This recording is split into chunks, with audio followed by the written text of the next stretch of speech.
날씨가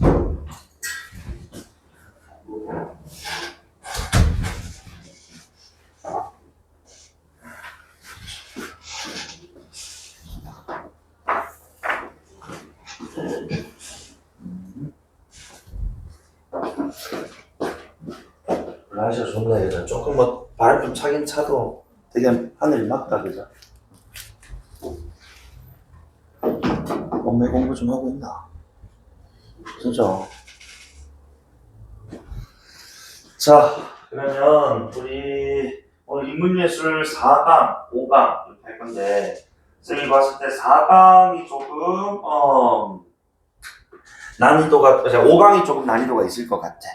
그래서 일단 4강부터 하면서 좀 워밍업 좀 해보자. 자, 그래서 1문단 한번 보면은 삼국유사 기입편에서 단군 이야기를 주 내용으로 하는 고조선 왕검조선 조항이 첫 장으로 편제된 그 이유는 그것을 어쨌든 그것이란 결국 뭐야? 고조선 왕검조선 즉 단군 이야기가 우리 역사의 시작이다라고 생각했기 때문이라는 인과적 진술이 지금 나와 있네요. 먼저 자 그러한 역사인식은 조선시대로 이어져 단군은 1000명을 받은 첫 임금으로 그리고 기자조선이라고 나오는 이거는 뭐 몰라도 상관없을 것 같아요. 어쨌든 자 기자라는 중국 사람이 있는데 뭐 그 조선을 이어받아가지고 이제 임명 교환을 열었다라고 상징되어 있어. 어쨌든 간에 이 단군이라는 요 우리 자 임금을 1000명 하늘의 명을 받은 첫 임금을 우리는 여기 시작했다는 겁니다. 어쨌든 좋아. 이런 인식이 조선시대까지 이어졌단 말이야. 그런데 문제는요. 일제강점기 일본 식민사학자들의 연구는 단군 이야기의 역사성을 부정하고 후대의 윤색과 가작을 이제 논증하기에 일색이었다라고 되어 있어. 그럼 이건 이제 우리가 기본적으로 결국 자, 이 단군이라는 요 인물에 대해서 그치? 자, 우리 즉 한민족은 우리의 자 첫 임금, 그치? 그런 생각을 하고, 그죠? 그 다음에 자 조선시대까지 인식을 해왔는데 일제강점기에 그치? 자, 우리 조선을 이 식민사회로 이제 전락하고자 했던 이 식민사관에 젖은 사람들은 이런 단군의 역사성을 뭐 했다고? 부정하고, 그치? 그리고 단군 이야기를 후대에 윤색이랑 바꾸자야. 그 다음에 가짜 내용도 막 꾸며내가지고 덧붙이는 그런 어떤 이제 부정들을 저질렀다 이겁니다. 그럼 이제 우리는 자, 조연아 봐봐. 그러니까 이렇게 지금 했으니까 왜 이들이 일제강점기 식민사학자들이 왜 이런 행위를 했는지에 대해서 그래서 우리는 궁금해야 된다 이거야. 그러니까 이 문단 봐봐. 단군 이야기에서 종족적 문화적 기원과 관련한 논의되는 이 화소 이야기는 천손 강림과 곰입니다. 그래서 우리가 뭐 고3 정도 수준이니까 단군 이야기 모르는 사람은 없을 거예요. 어제 환인의 아들 환웅이 그지 지상에 내려와서 그지 잠깐 사람으로 변해서 곰이 사람이 된 웅녀와 어제 이 단군을 낳았다라는 이야기에서 하늘의 자손이 하늘에 내려왔고 그다음에 곰이 그지 자 나와서 이제 사람이 되는. 근데 이 이야기를 지금 어떻게 에도 시대는 지금 갑자기 일본 시대가 나오는데 에도 시대부터 단군 이야기를 접한 일본인들은 이 단군이라는 존재를 고사기나 일본서기니까 당연히 일본의 역사책들일 겁니다. 일본의 역사책의 그 신대기에 등장하는 누구를 여기고 있다고? 스사노 미코토 또는 그의 아들 정도로 파악하고 있다는 거야. 이거는 단군이 태어났고 또 조선에 와가지고 와타시와 단군 데스 이시라 했다는 가이가 말도 안 되는 소리지. 그치? 그러니까 어쨌든 일제강점기에 그치 이 식민사학자들은 지금 이렇게 종족적 또는 문화적인 어떤 기원을 놓고 읽으면서 일단 단군을 실존 인물로 인정하기는 해요. 그런데 누구라고? 단군이 일본 사람이다라고 주장하는 거야. 말도 안 되죠. 자, 어쨌든 이와 같은 인식은 단군을 실존의 역사적 인물과 같이 서술하되, 즉 실존 인물로 그렇죠. 역사적 인물로 서술하되 일본 신화 안으로 끌어들여서 개통, 이어서 말하는 개통이란 결국 뭐야? 종족. 그치? 결국, 야, 너희 조선놈들, 일본의 우리 조상으로부터 결국 파생된 거니까, 너희는 우리의 지배를 받아 마땅해라는 거지. 즉, 이러한 인식은 근대 일본의 한국사 서술로 이어져서, 결국에는 식민사관 대표적 논조의 일선동조가 일본과 조선은 동일한 조상을 지녔다. 이런 뜻으로. 그치? 요런, 지금, 결국, 이 식민 지배의 근거로 활용이 되더라는 겁니다. 그치? 사실 우리가 한국사 책에서 또 다루는 거 보면은 일선 동조론 말고 내선일체론 이런 것도 있잖아요, 그렇지? 그래서 이런 것들로 이렇게 흘러가. 이건 이제 종족적이었지, 그렇지? 자, 그 다음에 한편 일본인들은 단군 이야기가 고려 시대에 만들어졌다고 주장하기도 하는데요. 자, 이마나시류라는 사람이 있는데 이 고조선 건국 이야기가 후대에 만들어진 어떤 이야기가 허구 이야기다라는 거야. 그리고 이제 문화적 관점에서 보는 거겠지, 이제.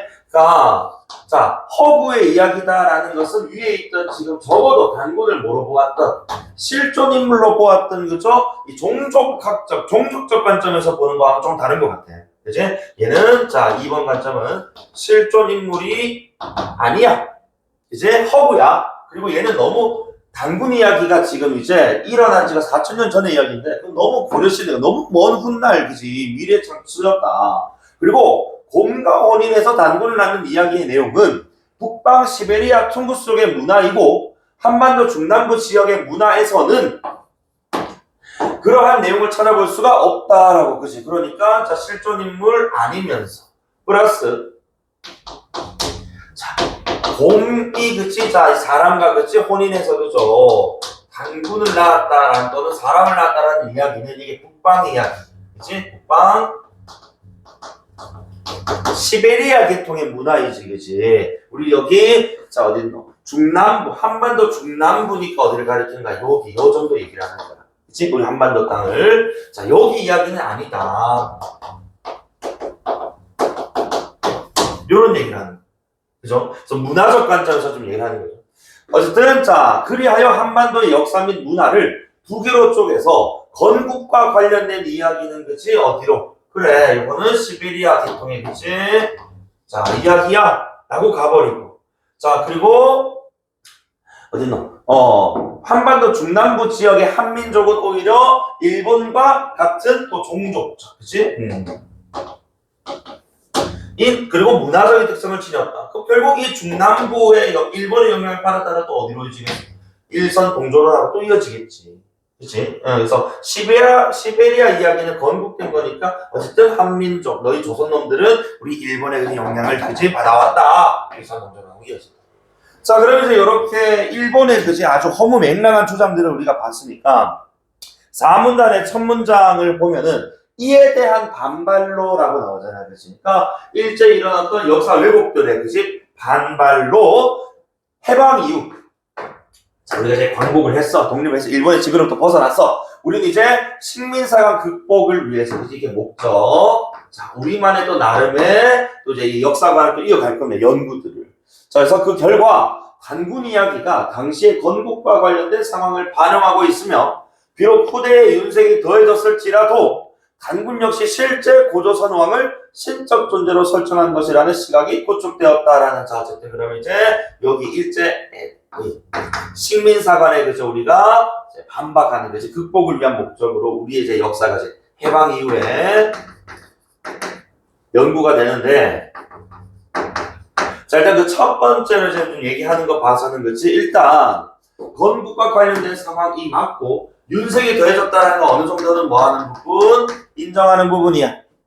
하지만 단군이라는 존재는 실제 왕을 그치 언급한 것이고 그것을 신적인 존재로 설정하다 보니까 좀 어떻게 된 것이다. 조금 윤색이 그치 더해진 것이다라는 겁니다. 그래서 어쨌든 그 첫 번째 건국 그리고 그 과정에서 윤색 가다듬는 과정이 더해져서 어쨌든 실존 인물인 단군을 뭐하는 신격화, 그치 신성화하는 그런 과정에서 이런 내용들이 나온 것 아니냐. 그리고 이러한 입장에서 일본인들의 연구를 또 비판을 합니다. 그래서 고조선의 건국과 관련된 곰과 또 호랑이에다가 인류학과 사회학을 적용해서 토테미즘 관점에서 접근한 학자들이 있더라는 겁니다. 그래서 이제 곰과 호랑이에 또 인류학, 사회학 적용한 토템, 그치? 자, 그래서 이들은 고대 원시 사회에서는 동물을 부족의 토템으로 삼았다는 거야. 그지?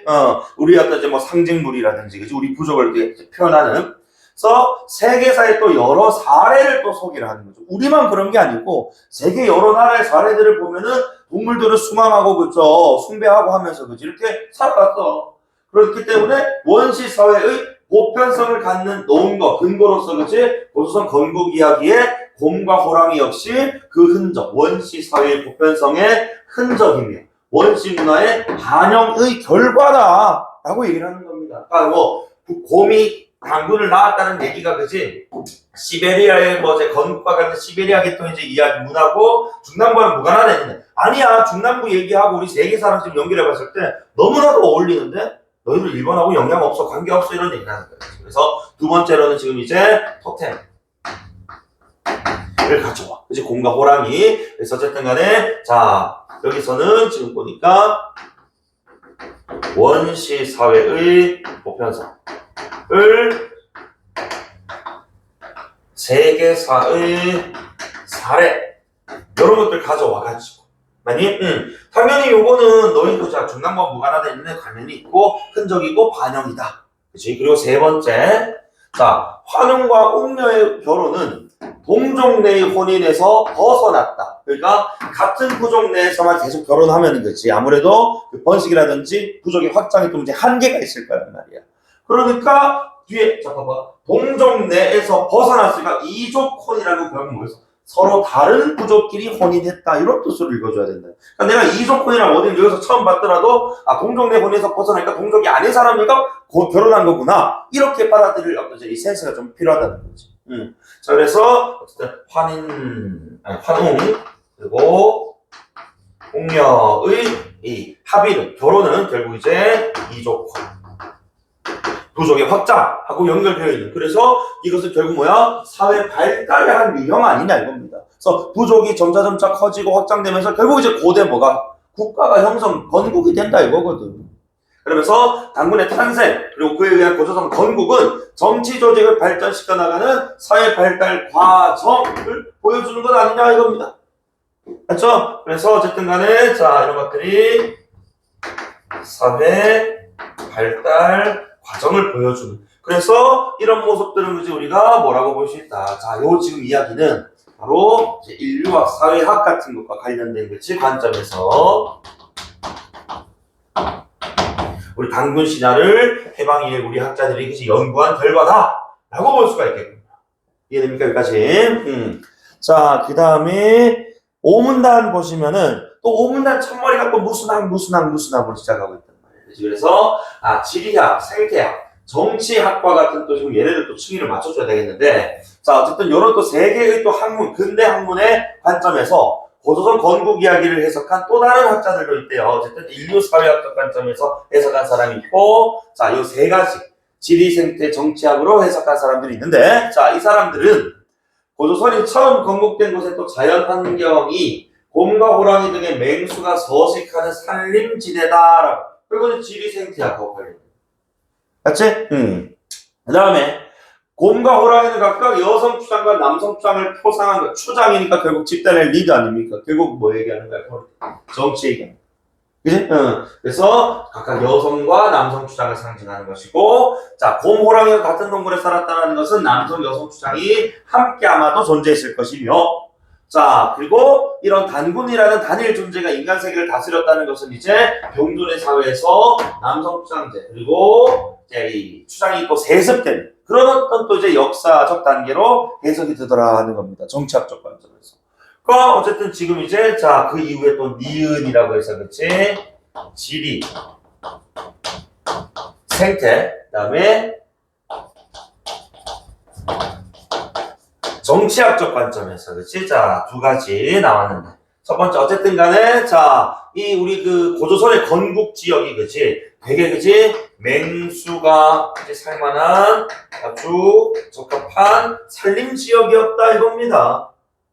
그리고 두 번째로 곰과 이제 이 호랑이가 각각 지금 여성과 남성 추장이었고, 이 여성 남성 추장이 병존하다가 단군으로 이제 단일화가 된단 말이야. 그래서 그러면서 남성 추상제로 그리고 세습제로 이어지는 그런 어떤 역사적인 어떤 과정하고 연결되어 있지 않느냐라는 이야기로 이렇게 지리 생태학, 그다음 정치학적 관점에서 얘기를 해주더라는 거야. 어쨌든 기업과 니은의 관점에서 곰과 호랑이라든지 그지? 또 단군의 이야기를 이런 식으로 또 해석이 가능하더라. 자, 그다음 마지막 단락 보시면 이러한 연구들은 일제강점기 일본인들의 연구를 비판하며 역사적 해석의 시도를 통해 고조선 건국 이야기가 원시 사회의 그 실상이 지금 뭐되었다고 반영되었다. 그지? 그러니까 실제 이야기고 그 실제 그지 어떤 이제 이 인류학적, 사회학적, 지리학적, 생태학적, 정치학적 관점들이 다 뭐가 있는 거지? 자, 팩트다라는 거. 그리고 이러한 견해들을 해방 이후에 그지 남북한 학계 개성에서 설명했다는 이건 넘어가고 어쨌든 이런 것들이 원시 사회 그지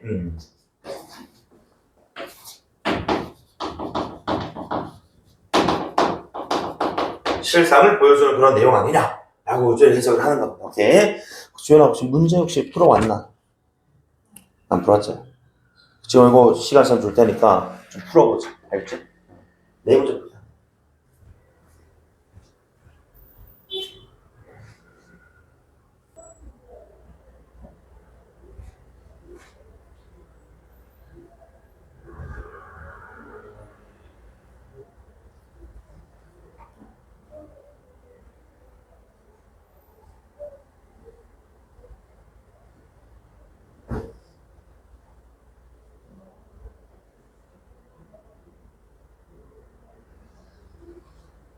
오케이?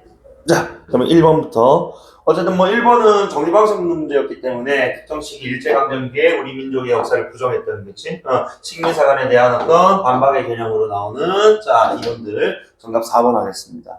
자, 그 다음에 2번은 자, 우리 기억 니은이니까 해방 이후에 우리 이제 역사가들이 그지 단군의 역사를 고조선 역사를 이제 해석한 내용인데 적절하지 않은 거예요. 자, 그래서 기억 원시사의 보편성을 놓은 거로 고조선 건국 이야기를 해석했던 것이 보편성을 그치? 그러니까 층이 딱딱 맞아 떨어진단 말이야. 보편성, 기억. 그 다음에 니은은 그런 지리생태. 아니? 그래서 역시 또 니은 인덱스. 오케이. 그 다음에 공통점. 자, 어쨌든 얘네들 전부 다 공통적으로 뭐라고? 원시사의 실상을 그치? 반영한 것이라고 했으니까 공통점 맞고. 그 다음에 역시 또 공통점인데 근데 토템이라는 워딩은 누구에게만 어울린다고? 기억에게만 어울린다. 니은은 토템 얘기를 하지 않았기 때문에 층위를 딱 맞춰보면은 정답은 4번이다라고 그치 가야 되는 겁니다. 자, 그 다음에 5번에 기억은 자, 곰과 호랑이를 부족의 상징으로 해석을 했고 그치 원사의 보편성 부족의 상징. 그 다음에 여기서는 추장으로 봤단 말이에요. 곰과 호랑이를 각각. 그래서 층위가 각각 맞습니다. 정답은 4번이고 3번에 자, 우리 가는 이제 우리가 1번의 식민사관 써 적절하지 않은 것은이라고 했을 때, 자, 일선 동조론과 같은 식민사관의 근거니까 요거였군요, 요거, 그치? 여기 가였어. 자, 그래서, 이런 식민사관의, 그치? 자, 동조론, 일선 동조론의 근거가 되는 말이 되고, 그치? 그 다음에, 단군 이야기를 고려시대에 꾸며진 이야기다. 그치? 이거 너무 이제 허구적인 이야기다. 라고 했던 이야기 맞고, 천명을 받은 첫 임금까지는 우리의 관점이었는데, 어쨌든 그것을 부정한 거니까, 일본의 식민사관이 맞고 그 다음에 단군을 아까 우리 실존 인물이라고 보지만은 어디 사람? 일본 사람이다. 와타시야 단군 데스이시라는 말. 어쨌든 그런 얘기를 했으니까 정답 이제 소구법에 따르면 5번 짚고 넘어가는 게 맞지. 그치? 우리 풀이를 해야 되니까 단군 이야기의 화소를 윤색하고 가사까지 한 건 좋은데 한반도 문화의 단일성 강조한 게 아니고 한반도 문화의 어떤 역사를 뭐 했다고 부정한 거니까. 그치? 강조했다는 말은 부정적. 그치? 정답은 5번이고. 자, 그 다음에 여기 4번 문장 나와 있는데, 보기 입장에서 A의 주장을 반박할 때 가장 적절한 것은 지금 물어보는데, 우리 지금 여기 인덱스 쳐져 있는 요게 지금 이제 보면은 고조선의 실제 어떤 뭐 지역이라고 지금 얘기를 합니다. 지리. 어쨌든 간에 한반도에서 발견되는 신석기 시대의 돌무덤과 빗살무늬 토기는요, 중국의 하북성 북부나 요령성 지역, 만주 지역 등을 포함하는 발해 연안의 것들에서 영향을 받았다. 그리고 이 지역을 포함한 한반도 유물들은 자 이게 중요하다. 북방 시베리아 지역의 유물보다 연대가 더 이르다라는 말이 뭐야? 더 빠르다, 먼저다라는 뜻이야. 그럼 이 말인즉슨 요게 지금 A 요거 얘기하는 것 같은데, 그치? 이 곰이 그치? 자 곰과 인간이 결합해서 사람을 낳았다라는 게 시베리아의 어떤 문화의 영향을 받았다고 했잖아. 일본 놈들은. 근데 우리 지금 보니까 이 유물들은 북방 시베리아 지역의 유물보다 연대가 더 빠르단 말이야. 그러면 우리의 문화가 어디에 영향을 준 거야? 시베리아 문화에 영향을 준 거니까. 일본 놈들이 말하는 시베리아 문화가 우리 문화에 영향을 줬다라는 이것과는 반대되는 진술. 그치? 그 정답은 4번이다라고 가야 돼.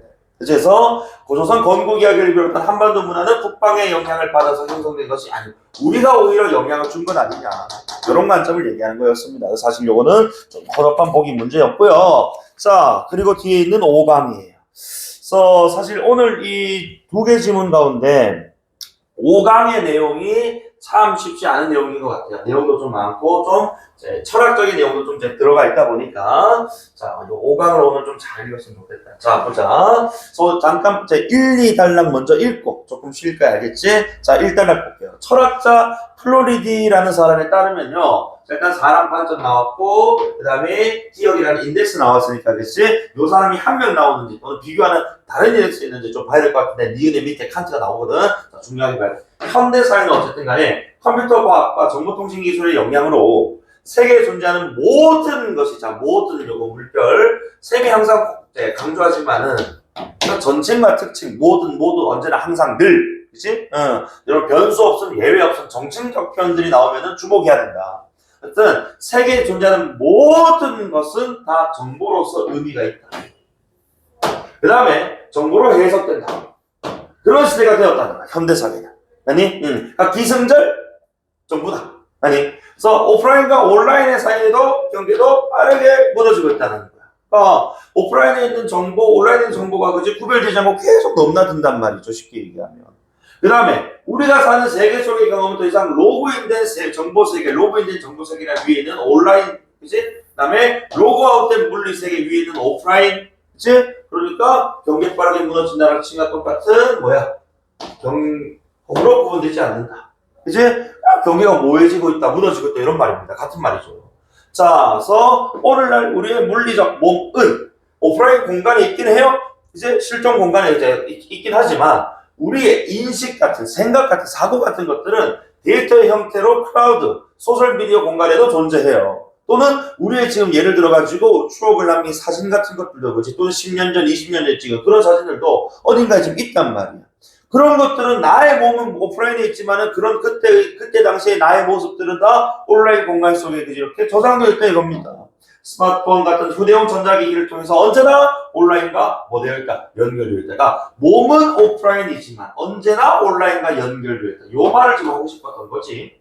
아니, 이처럼 어쨌든 플로리디라는 철학자는요, 우리가 사는 생활 세계가, 즉 이 현대 사회는 곧 본질적으로 뭐 정보적인 속성을 지녔다라고 지금 이야기를 한다.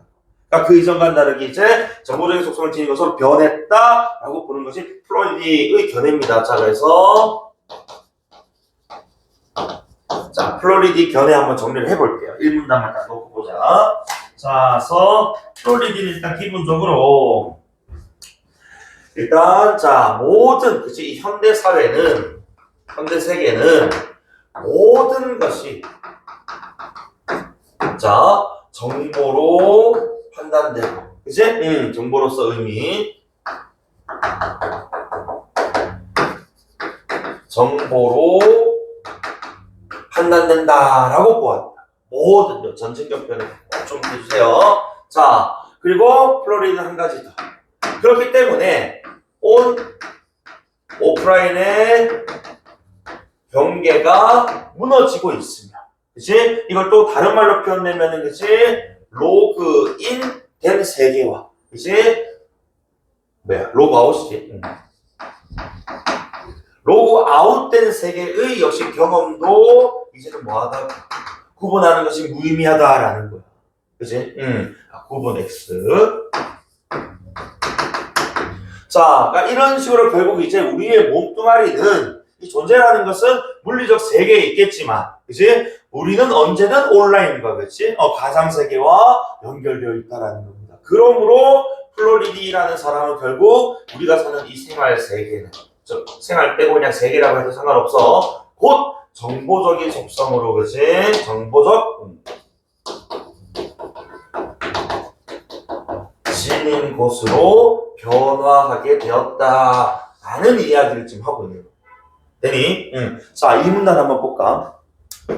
자, 이 문단. 어쨌든 이러한 변화라는 것은 위에 있는 문장을 그대로 가져 읽어요. 정보적 속성을 지닌 것으로 변화되었다. 그렇지? 자, 지시대명사니까. 이러한 변화로 인간의 자기 이해와 인간이 세계함에 있는 상호장식의 방식 또한 변화되었다니까. 이건 이제 인과적 진술이네. 그치?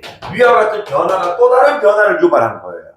아니, 자, 두 가지인데 인간이 우리를 스스로를 이해하는 방식 그리고 인간이 또 세계하면은 상호작용의 방식 요 두 가지의 변화가 또 생겼답니다. 자, 그래서 요게 지금 또 보니까 첫 번째 자기 이해부터 한번 얘기를 해볼까? 자, 일단 프로이드는 많은 측면에서 인간이 자신을 독립적인 존재라기보다 다시 내가 A라기보다는 또는 A가 아니라, 그치?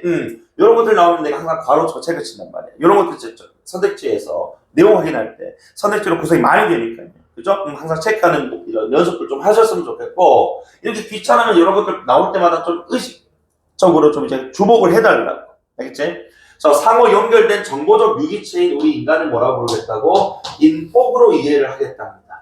자, 어쨌든 정보적인 유기체 인포그. 자, 그래서 인포그로서의 인간은 다른 생물학적 행위자, 다른 사람들 쉽게 얘기해서 또는 공학적 인공부를 하니까 쉽게 얘기하면 뭐 AI 같은 거 아니겠어? 근데 쌤이 지금 자꾸 뭐라고 얘기하냐면 쉽게 얘기해서라고 얘기를 하는데 이 인문지문이나 그치?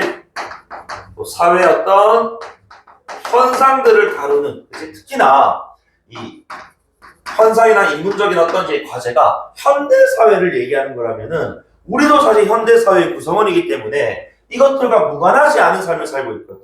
그래서 나의 말로 표현을 해서 보다 쉽게 이해할 수 있는 능력이 있다면은 인문지문 또는 사회 현상에 대한 어떤 분석 지문들은 보다 조금 편하게 읽을 수 있다는 거야.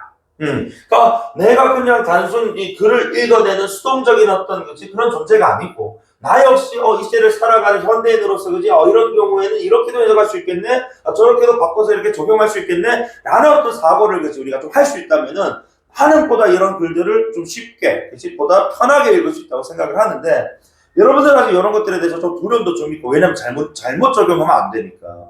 그러니까 나의 어떤 지식이 나의 어떤 이제 이 경험이 이 지금 지문에서 다루고 있는 내용과 불일치할 수도 있으니까 라는 어떤 두려움이 좀 있겠지만은 그러니까 의도적으로 한번 해보는 거예요. 이런 것들, 연습들, 수특이라든지 이런 것들. 왜냐면 수능 특강은 뭐 비록 우리가 뭐 연계된다라고는 합니다만 수능 특강 지문이 워낙 많잖아. 60개 이상이 된다고 한 책에 들어가는 지문의 수가.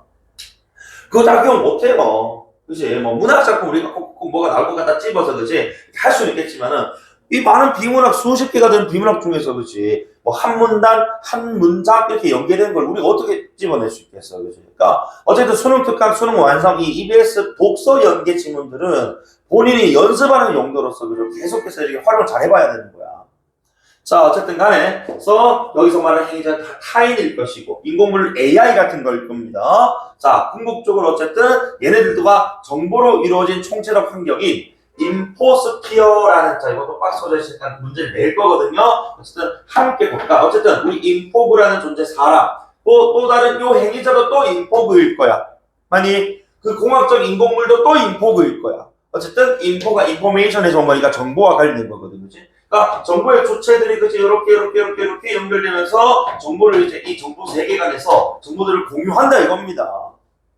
맞니? 자, 그래서 인포스피어는 많은 부분 인간의 개입이 있다 없다 없어 수많은 정보 장치들과 알고리즘, 인공지능의 작동을 통해 정보 처리가 이루어지는 거고 이거 특징이네요, 그치? 장치, 알고리즘, 인공지능의 작동과 같은 거지 이런 원리들을 자, 어쨌든 간에 인포스피어는 진짜 물질 세계에 의해 유지되는 가상의 환경이 아니랄까. 인포스피어는 우리 사람이 다시 한번 인간의 개입이 있어서 그렇지 작동되는 거지 인위적 공간이 아니라 점점 더 정보로서 이해되는 세계 그 자체. 즉 이제는 자 우리 사람들이 이렇게 장치를 만들어서 이렇게 뭐 개발할 수는 있어. 하지만 그런 장치 그 속에 이제 적용된 이제 우리가 소프트웨어, 즉 알고리즘이나 인공지능 같은 것들이 이제 스스로 자연스럽게 정보들을 만들고 교환하고 영향을 받고 한단 말이야.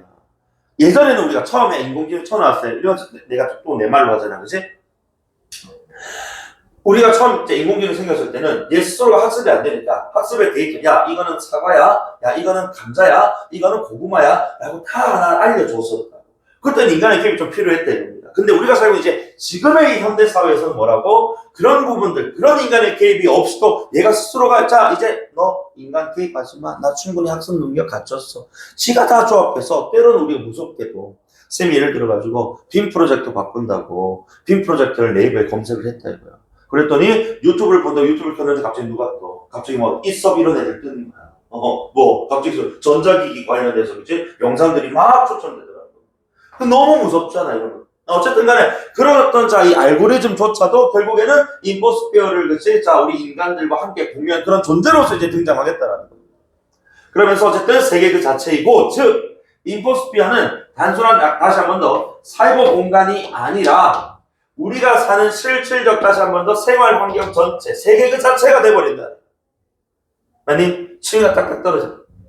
그래서 인포스피어에서의 이 상호작용은 해서 이제 상호작용 얘기하는데 상호작용이나 서로의 영향 주고받는 거겠지. 그래서 그 방법을 얘기하는데 상호작용 방식은 예전에는 이제 우리가 모니터 키보드와 같이 그치 약간 크고 그죠? 약간 되게 물리적인 어떤 장치들 이런 것들이 중요했다면 그런 것들이 이제 줄어들고 터치스크린, 음성명령, 헤이 구글, 지니 이런 식으로 부른다는 거예요. 또 제스처 또는 위시데이터 등을 통한 방식으로 바뀌어서 점차 그 상호작용에 필요한 장치들, 즉 방식들이 점차 눈에 띄지 않는 소형화된 방식들로 변해간다 이겁니다.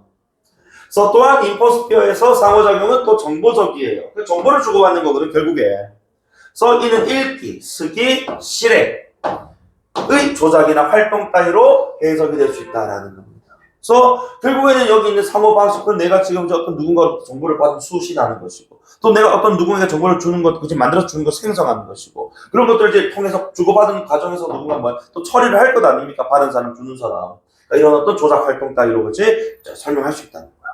자 그래서 자기 이해적 측면에서는 어쨌든 자 우리 인간이란 결국에 뭐라고? 인포그라고 불리는 거지. 정보적 유기체라고 불린대요. 그런데 사실 인간이라고 표현했지만은 나는 인간이라고 보지 않고 이 세계에 존재하는 모든 것을 나는 인포라고 부를 수가 있을 것 같아. 왜냐면 결국 이 인포그가 또 이제 존재하는 이 세상이 어디라고? 인포스피어 라는 공간이에요. 그치? 자, 이 공간에서는 그죠? 모든 이제 정보를 가지고 있는 또는 정보적인 어떤 유기체들이 그치? 여기서 이제 정보들을 공유하면서 그죠? 상호작용을 한다 이겁니다. 인간의 개입이 없이. 그래서 결국 이 인포스피어라는 요 공간 자체는 세계이고 그리고 이 세계는 곧 우리의 생활 환경 그 전체를 얘기하는 건 아니냐. 이해되니? 자, 그리고 이런 과정에서 상호작용의 방식이라는 것도 변화하게 되는데, 그 예전에 좀 되게 좀 물리적인, 그치? 좀 큰 물리적인 어떤 요소들이 필요했다면 점차 소형화되고, 그치? 간소화되는 양상들, 그치?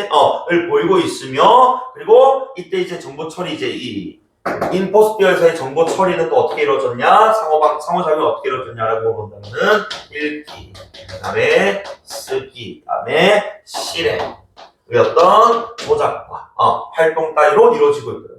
받고, 이제 주고 이런 식으로 가죠. 그래서 어쨌든 이러한 변화가 결국 뭐에 의해? 그래, 세계의 변화에 의해서 역시 일어난 어떤 하나의 결과다라고 보겠다는 거. 이해되니? 자, 그래서 잠깐만 쉬었다가 뒤에 3, 4, 5문단 뒤가 조금 더 길어가지고 내가 끊기가 애매해서 여기서 좀 끊을게요. 알겠지? 잠깐만 쉬었다가 해봅시다.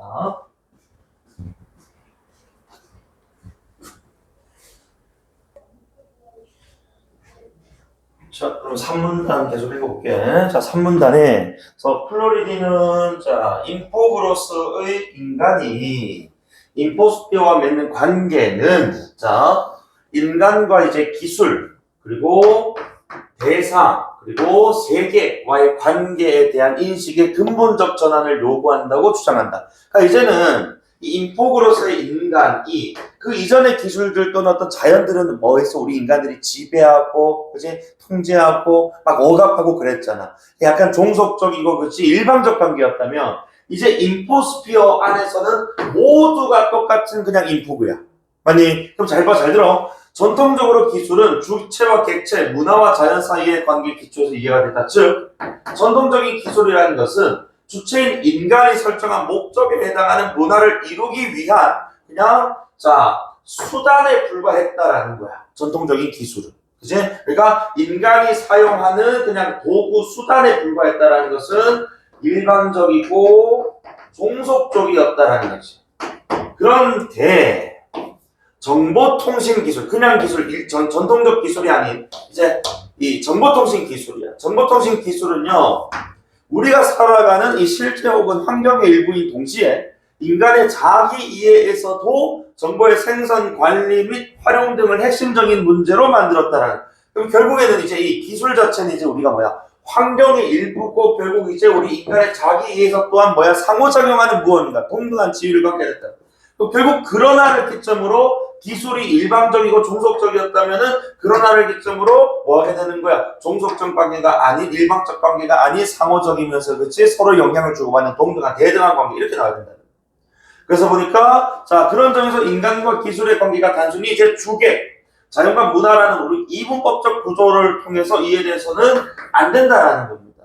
인간은 더 이상 독립적으로 존재하는 주체가 아니고 플러스 인간은 독립적인 존재 아니고 세계의 만물 중심도 만물의 척도도 입법자도 아니라는 거야. 이 말인즉슨 모두가 이제 인간을 포함한 모든 존재가 다 동등한 관계가 돼버렸다는 거지. 그래서 객체는 우리가 흔히 객체라고 부르던 기술이라든지 그렇지? 하위 개념들 이런 것들도 결국 이제는 더 이상 주체의 관심이나 이해관계를 반영하는 대상으로만 인식되지 않더라는 겁니다. 즉 이제 인간 주체라고 불렸던 인간과 객체라고 불렸던 그 대상이 이제는 뭐가 되는 거야? 일방적인 아니고 서로 영향을 주고받는 그런 관계가 되어버리고 말았다. 아니, 그러면서 결국 인간이 아닌 정보의 관점에서 보면 결국 인포스피어에 거주하는 모든 존재, 모든 또 나왔어. 전칭적 표현. 모든 존재자나 행위자는 모두 동등. 결국 이제 모든 것은 모두 또 전칭이잖아. 동등하다. 그지? 어떠한 차이도 없다. 그죠? 이제는 주객의 관계. 그지? 일방적 관계, 종속적 관계가 다 청산이 돼버렸다. 이겁니다.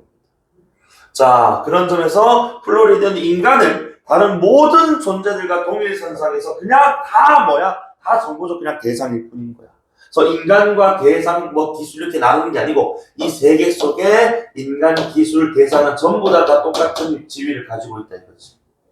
맞니? 그래서 어쨌든 플로리디에 따르면은 전통적인 관점에서는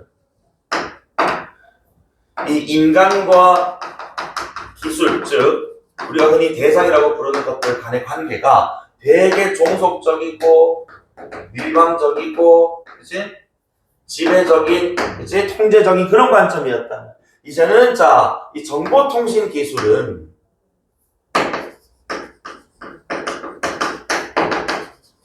적어도 이제는 얘도 이 정보의 그치?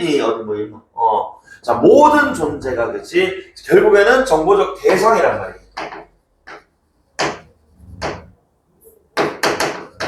누구 또한, 우리 인간 또한 결국 또 정보적 대상이라.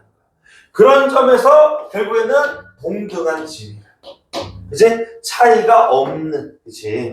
결국에는 이런 관계를 그치? 새롭게 형성을 해야 된다라는 얘기를 지금 4단락에서 한 거예요. 맞니? 4문단. 그래서 플로리디는 그래서 인포스피어에 거주하는 모든 존재자, 계속 모든이라는 전칭적 표현을 씁니다. 정보적 존재자로서 내재적인 도덕적 가치, 즉 여기서 말하는 기술이고 대상이고 사물이고 사람이고 할 것 없이 전부 다 뭐를 지닌다고? 플로리디는 어쨌든 내재적인 도덕적 가치를 지닌다. 그러니까 저 기술조차도 인공지능조차도 또는 동물조차도 다 도덕적인 가치를 지닌 거야. 어떻게 보면 인포 스피어에 거주하는 정보적 존재라면, 그지? 모든 존재. 그래서 정보가 존재론적 범주의 핵심 개념이 되는 것이다. 그러니까 정보를 가지고 정보적 존재라면 전부 다 뭐가 되는 거야? 도덕적 가치를 지닌 존재가 되는 거야. 이제 존재가 되는 거야. 그래서 이는 칸트의 입장과 대비된다. 그럼 잘 들어. 그래서 우리가 칸트가 지금 인덱스 니은으로 나오고 있는데 분명히 지금 이제 서술어로 대비된다를 던져줬단 말이야. 인문지문은 항상 상대적 개념을 우리가 이제 견지해야 되는데 전칭적 표현을 계속 쓰고 있단 말이야. 전칭적 표현. 아니 그럼 칸트는 적어도 전칭이 아닌 뭐야? 특칭이 나와야 될 것이고 그리고 저기서 전칭의 핵심은 인간만이 우리가 도덕적인 존재로 보는 줄 알았는데 기술이고 사물이고 할 것이 전부 다 도덕적인 무언가로 보고 있더라는 거지. 정보를 가진 정보적 존재라고 처리하는 모든 것들에 대해서. 그럼 결국 칸트는 우리는 안 읽었지만은 인간만이 뭐일 것이다. 도덕적인 존재일 것이다. 라는 이야기라는 내용으로 나와야 되는 게 그게 타당하지 않느냐. 논리적으로, 구조적으로. 이해돼? 그러니까 이거 딱 내가 다른 평가원 지문 내가 평가자는 아니지만 이 수득 지문 중에서도 되게 질 낮은 지문들도 되게 많거든. 근데 이 5강의 이 지문은 참 좋은 지문인 것 같아. 딱 노평가원의 입장하고 좀 비슷한 그런 지문이 나는 거지. 그래서 칸트는 어떤 것이 갖는 그 가치를 그것이 수단으로서 갖는 이제 도구적인 가치하고 목적으로서 갖는 내재적, 즉 외적인 것과 내적인 것으로 구분하는데 도구적 가치와 내재적 가치 두 가지로 나누는데 이때 도구적 가치라는 것은 어떤 가치를 하는 데 있어서 달성을 하는 데 있어서 수단으로서 갖게 되는 상대적 봐봐. 도구라는 것은 내가 섰을 때, 유용할 때, 그때 의미가 있다라는 거야. 쉽게 얘기해서 도구는 상대적이다. 그럼 주연아, 그 반대항으로 내재적 가치는 뭐겠어? 이게 머릿속에 번쩍해야 된다니까. 됐지? 그리고 도구는 상대, 그 다음에 그것을 도구로 사용하는 행위자의 관심과 이해관계에 또 의존하는 그러니까 만약에 그것을 사용하는 사람의 관심에 벗어나 있으면 그것은 의미가 없는 거예요. 수단으로서의 가치가 없다 이겁니다. 의존적이고 우연적인 거야. 이제 이 내재적인 어떤 가치는 거지. 당연히 절대적인 것이고 무조건적인 것이고 불변하는 무언가 이렇게 봐야 되는데 필연적인 거. 되니? 그래서 보니까 이에 비해 목적으로 갖는 이 내재적 가치는 해당 존재자가 그 자체로 그냥 갖고 있는 것이 가치로서 결코 침해될 수 없는 뭐라고? 절대라는 거죠. 맞지? 이게 딱딱딱 떨어져야 된다. 인문지문이 항상 그렇다. 그래서 칸트는 그러한 가치를 또 우리는 존엄성 우리가 정보의 존엄성 이렇게 얘기 안 하잖아. 그리고 존엄성 그럼 정보 딱 그래. 인간만이 가지는 그치? 결국 이 내재적 가치라는 아까 위에서 말했던 내재적 가치를 아까 플로리드는 모두가 다 가지고 있어. 사물이든 사람이든. 근데 얘는 사람만이 가지는 것이 가치, 존엄성으로서 표현하겠다. 그래서 결국 인간적 존재인, 인격적 존재인 인간만이 존엄성을 갖는다. 이 말은 그렇죠. 절대적 가치를 갖는다. 즉 내재적 가치를 갖는다. 이렇게 됩니다. 그래서 이를 바탕으로 칸트의 윤리학에서는 도덕적 행위자는 자신의 행위에 책임을 질 수 있는 존재, 사람, 그다음 그 외여는 인격적 존재로서 이 바운더리는 범위는 인격적 존재인 인간에 한정하겠다라는 거예요. 그러니까 인간만이 도덕적 존재고 자신의 행위에 책임을 질 수 있다. 그리고 이와 같이 행위자의 우선성을 가정하고 있는 윤리적인 담론구조. 윤리적 담론구조는 윤리학을 얘기하는 거겠지. 칸트의 윤리학. 즉 인간만을 우선시한다. 인간만을 인정한다라는 거야. 아니, 이 칸트의 윤리학을 누구는? 플로리디는 전복한다. 뒤집다. 맞지? 그러니까 다시 우리는 플로리디로 올라가서 그죠? 다시 이제 기억의 관점에서 또 내용들도 정리해 나가야 된다는 거지. 다시 플로리디로 플로리디는 정보적인 상호작용에서 모든 다시 계속 또 전칭이 나와요. 그러니까 특징과 전칭의 대비 이런 것도 판단할 수 있어야 된다는 거죠. 모든 정보적 존재자들은 도덕적 행위의 전송자인 행위자나 행위의 수식자로서 정보적 대상으로 이직되고 해석되는 피동자 이렇게 지금 둘로 분류가 될 수 있대. 분류. 어쨌든 자, 이 정보적 존재자는 크게 두 가지가 있대. 정보적 존재자는 그지? 또 정보적 대상은 행위를 하는 존재가 있을 것이고 어떤 행위를 당하는 것이 인식되는 피동자가 있는데 이때 피동자를 도덕적 관심의 중심으로 놓겠다라는 거야. 그럼 다시 이때 정보적 대상을 다시 여기서 두 가지로 나눈대. 자, 행위자 그 다음에 피동자. 근데 이 피동자를 도덕적 관심, 이 도덕적 가치를 가지고 있는 존재의 중심으로 놓겠다. 이게 무슨 말인가? 자, 보자. 도덕적 책임을 질 수 있는 행위자의 관점이 아니라, 아까 칸트는 철저하게 도덕적 존재인 인간이, 그치? 자기의 행위에 책임을 질 수 있는 그런 존엄성 있는 존재. 결국 책임질 수 있는 것에 관점을 좀 두었다면, 칸트는 책임질 수 있는 그것에 지금 포커스를 두는 게 아니고, 책임을 질 수는 없어. 당하는 사람이니까. 그치? 피동자는 당하는 사람이었거든. 책임질 수는 없지만, 행위자에게 도덕적 책임을 뭐 할 수 있다고? 질 수는 없지만, 책임을 물을 수 있다. 이거야. 내가 당했기 때문에. 야, 너 이거 가짜뉴스 퍼뜨리면 안 되지. 이런 식으로. 맞아? 그러니까 책임을 질 수 있는 그 행위자의 관점이 아니고, 책임을 뭐하는? 물을 수 있는 피동자의 중심의 윤리학을 또는 도덕학을 전개했다라고 본다는 거지. 그래서 이때 피동자에는 인격체뿐만 아니라 생물 또는 기술, 인물 다 포함이야. 왜? 정보적 대상을 이렇게 행위자와 피동자로 분류를 했으니까 이 분류한 대상 속에는 인간일 수도 있고 기술일 수도 있고 사물일 수도 있고 동물일 수도 있고 그치? 여러 가지 다 들어갈 수 있단 말이야. 어쨌든 플로리디는 칸트가 말하는 내재적 가치를 피동자 중심의 윤리학과 결합하는데 이에 따르면 자 봐. 정보적 구조로 분석될 수 있는 모든 존재자는 즉 정보적 대상은 정보적 존재자는 도덕적 피동자로서 그 자체로 내재적 가치를 가진다. 이 말인즉슨 모든 피동자는 이런 정보가 지금 막 떠도는 이 사회 속에서 책임을 물을 수 있는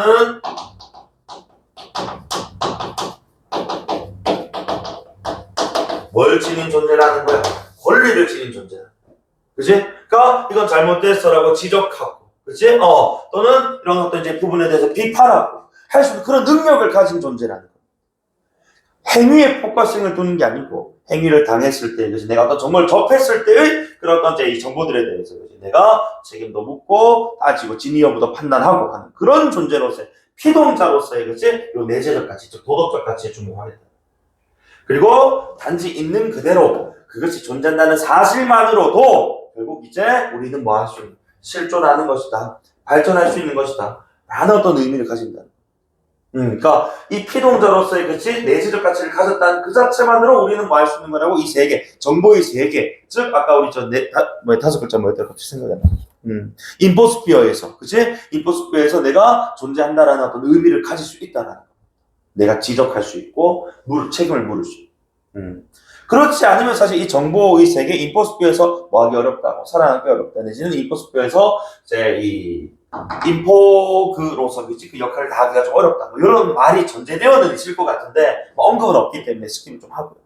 자 마지막 단락 그래서 플로리디의 피동자 중심의 윤리학은 도덕적 행위를 하는 다시 주체 여기서 행위의 책임을 그치 물었던 것이 주체적 관점의 칸트 그 관점이 아니라 행위로 인해 다시 영향을 뭐 받게 되는 피동자 관점에서 접근한다는 거야. 이제 당한 사람 입장에서. 그래서 결국 이를 통해 인포스피어에 거주하는 정보적 존재자는 최소한의 존중과 보호받을 자격이 뭔데 책임을 물을 수 있잖아. 내가 어떤 가짜 어떤 뉴스라든지 그치? 또 잘못된 정보, 왜곡된 사실로 인해서 피해를 입었다 이거야. 그럼 거기에 대해서 시정하고 그죠? 또는 정정할 수 있는 그런 권리를 갖는 그런 존재로서 의미가 내가 이 정보 세계에서 존재하는 의미이고 그치? 실존할 수 있는 어떤 의의를 찾을 수 있는 그런 근거가 된다는. 내가 어떤 정보를 퍼뜨렸다가 중요한 게 아니고 정보에 퍼뜨린 내지는 정보를 수용함에 따라 내가 받는 영향에 따라서 그렇지 내가 그에 대한 피드백을 할 수 있는 이게 중요해요. 되게 좀 이제 뭐 난해하다라고 볼 수 있겠지만 여러분들은 나는 참 좋은 질문이라고. 어쨌든 지금까지 도덕적 공동체에서 배제되어 있던 모든 종류의 존재들 누군 거야? 결국 이제 도덕적 행위를 할 수 없다고 여겼던 사물, 인공지능, 기술 이런 것도 다 포함되는 거다 그러니까 이제. 그치? 어쨌든 그런 도덕적으로 유의미하고 중요한 존재가 될 수 있는 가능성. 그래서 결국에는 우리 봐봐. 예를 들어 가지고 우리 AI 요즘 너무 많죠. 또는 이제 이 챗 GPT를 이제 모방해서 여러 가지 이제 막 인공지능 이제 기술들이 많이 나옵니다. 걔네가 만약에 예를 들어가지고 정말 이제 단순하게 정보들만 주는 게 아니고 뭔가 진짜 어떤 기계를 만들고 걔네가 그지 만들어서 인간을 해하는 그런 상황에서라면 그런 인공지능은 지금 뭐야? 지금 우리 인간에게도 해를 끼쳤기 때문에 우리 인간이 또 그에 대해서 뭐 책임을 또 물을 수 있는 그런 게 될 수 있다.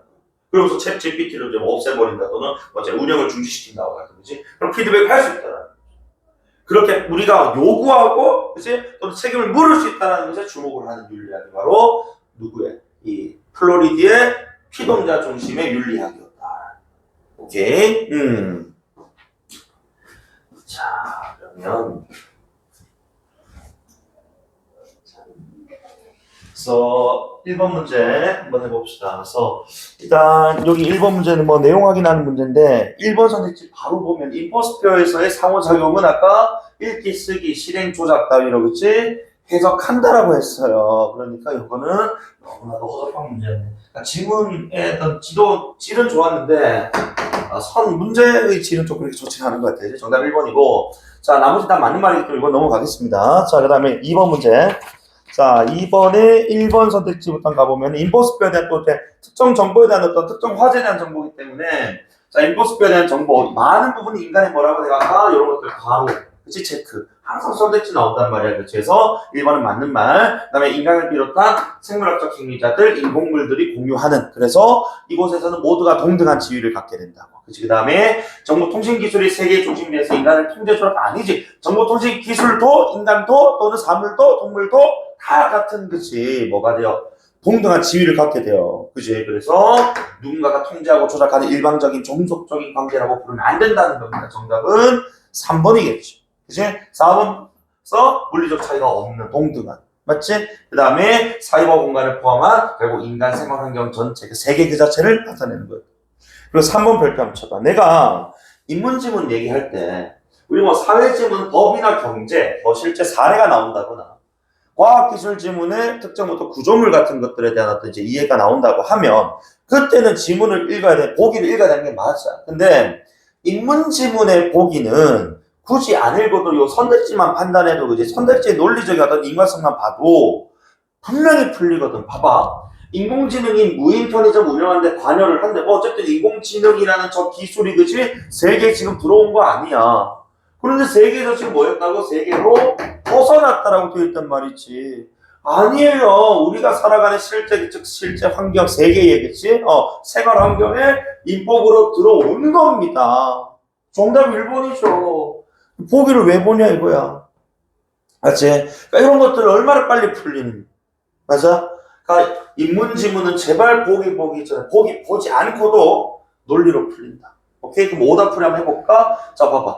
결제 시스템이야. 구매자 위치 데이터를 파악해 등록된 카드로 자동 결제를 하는 것을 보니까 그래 더 이상 이제 뭐가 되는 거라고 이제 뭐 사람이 카드를 꺼내서 막 돈을 꺼내서 그런 게 아니고 그렇지 이미 등록된 카드로 바로 그냥 결제를 해버린단 말이지. 점차 소형화되고 간편화됐네. 그럼 3번에 직원들의 정보가 온라인 공간에 저장되어 있고 편점에서 스마트폰으로 인공지능과 정보를 주고받을 수 있는 것을 보니까 이 세 개가 지금 뭐야? 정보적인 속성 주고받고 온라인 공간이고 충이 맞잖아.